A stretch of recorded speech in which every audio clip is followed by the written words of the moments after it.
Bonjour à tous, bienvenue dans cette vidéo tutoriel dans laquelle on va vous montrer comment est-ce que l'application Nimbus Clipper ici fonctionne. Alors c'est une application en fait qui porte bien son nom puisqu'elle veut dire qu'elle va clipper une page web par exemple ou une partie d'une page web. C'est pour ça qu'on vous la présente. Alors en fait, une fois que vous l'avez téléchargé, on vous montre qu'il y a différentes fonctions. Il y a d'une part prendre une photo, il y a prendre une photo à partir de sa galerie de la tablette. Il y a également prendre donc le clipper une page web, on va le voir, et puis il y a annoter un PDF. Alors vous allez me dire, mais oui, on a déjà vu ça dans d'autres applications, avec Squid notamment sur Android et avec GoodNote sur Apple, sur iPad. Ben oui, en fait, mais ce qu'on aimerait vous montrer, c'est surtout cette application, cette option-là, l'option Web Clipper. Alors, Web Clipper, ça vous fait aller sur une page web. Ici, en l'occurrence, on a choisi au hasard le site du New York Times. Voilà, on est sur Internet. Pardon.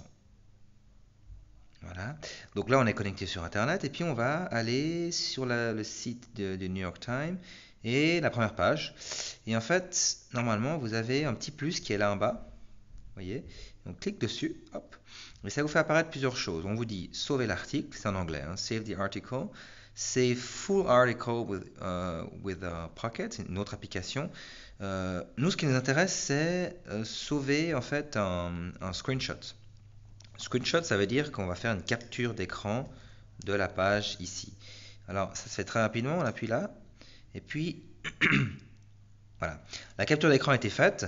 Vous n'êtes pas rendu compte, mais du coup, on voit qu'on a ici toute une série d'outils qu'on peut utiliser et qu'on peut utiliser pour parler de ce monsieur-là, voyez, parler également de sa coupe de cheveux, parler cette fois-ci de ce monsieur-là, etc. C'est très pratique parce que c'est fait assez rapidement. Vous allez me dire, on peut également faire une capture d'écran de manière différente sur chaque tablette, puis après ouvrir cette capture d'écran, donc cette photo faite via la capture, dans une autre application et ensuite éditer. Oui, sauf que là, cette application-là vous permet à la fois de faire la capture et d'éditer cette capture-là. Donc on perd un petit peu moins de temps.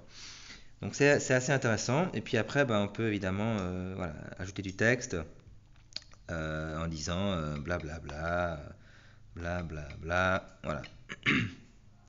Done. Hops. Et puis on a notre texte qui est là, et qu'on peut bouger. Voilà. Donc ça peut être pas mal.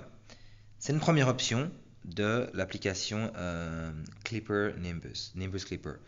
Une fois qu'on a fini, on appuie sur Done et on peut bien évidemment soit enregistrer ici, save to donc ce qu'on vient de faire dans la tablette. Donc là, ça l'enregistre. Vous n'avez peut-être pas vu, mais ça l'enregistre ici. Donc vous allez la retrouver après dans les dossiers via le gestionnaire.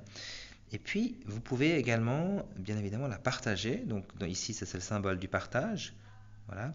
Et vous partagez ça via soit votre adresse email, soit via les réseaux sociaux, via tous les services que vous aurez activés sur votre tablette et que vous souhaitez utiliser. Voilà, donc ça c'était la partie clipper, enfin faire des captures d'écran de pages internet. Maintenant, si on revient aux autres options de l'appareil, de l'application, ici on a annoter un PDF, alors ça c'est basique, vous allez me dire, donc ça va aller chercher dans votre tablette les PDF que vous avez déjà et vous allez pouvoir les annoter de la même manière que l'on a fait sur d'autres applications, Squid notamment, donc toujours sur Android et Windows, et puis GoodNote sur Apple. Donc là je peux non seulement diffuser un PDF mais l'annoter et commencer à souligner des choses, etc.